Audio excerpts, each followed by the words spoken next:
negeri para munafik.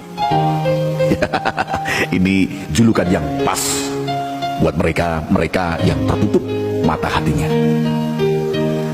Kita adalah bangsa yang kadang terlalu sibuk mencari kekurangan hingga lupa menghargai kemajuan. Coba lihat fakta di lapangan, buka mata, buka telinga, lihat di sekitarmu. Jalan-jalan baru dibangun, kita malah mencibir.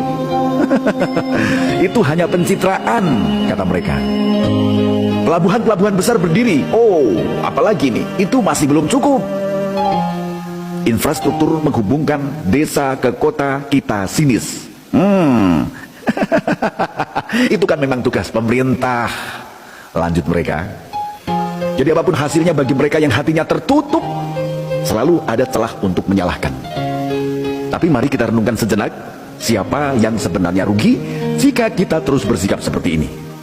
Jokowi? Tidak, bukan dia. Karena pemimpin akan datang dan pergi. Yang rugi adalah kita sendiri, karena ketidakmampuan menghargai hasil akan membuat kita sulit merawat apa-apa yang sudah dibangun.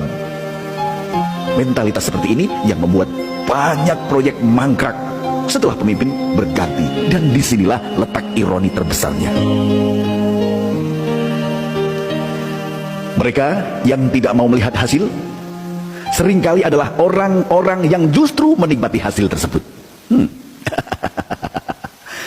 Mereka yang dulu terisolasi kini menikmati jalan raya yang mempersingkat waktu perjalanan mereka. Mereka yang dulu kesulitan listrik kini memiliki penerangan hingga ke pelosok. Tapi lihatlah di ruang publik, mereka tetap berteriak, tidak ada perubahan, kata mereka. Mungkin masalahnya bukan karena hasil itu tidak ada, tapi karena hasil itu tidak sesuai dengan ekspektasi mereka. Mereka ingin keajaiban, mereka ingin semua berubah dalam sekejap. Padahal kemajuan bukan sihir, ia adalah proses panjang yang membutuhkan konsistensi kerja keras, dan yang paling penting adalah kesabaran. Jadi jika mereka masih tidak bisa melihat hasilnya, itu bukan karena hasilnya tidak nyata. Itu karena mereka memilih memandang dari balik kacamata kekecewaan, kepentingan, atau ketidakpedulian. Dan sampai mereka mau membuka mata, hasil itu akan tetap ada, meski mereka berpura-pura tidak melihatnya. Namun meskipun begitu, kita tak bisa terus-menerus menyalahkan mereka yang memilih untuk buta terhadap kenyataan. Karena pada akhirnya, kebutaan itu bukan hanya milik mereka.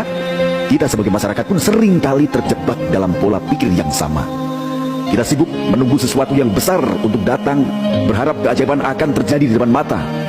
Padahal perubahan itu sudah terjadi, meski kecil dan perlahan.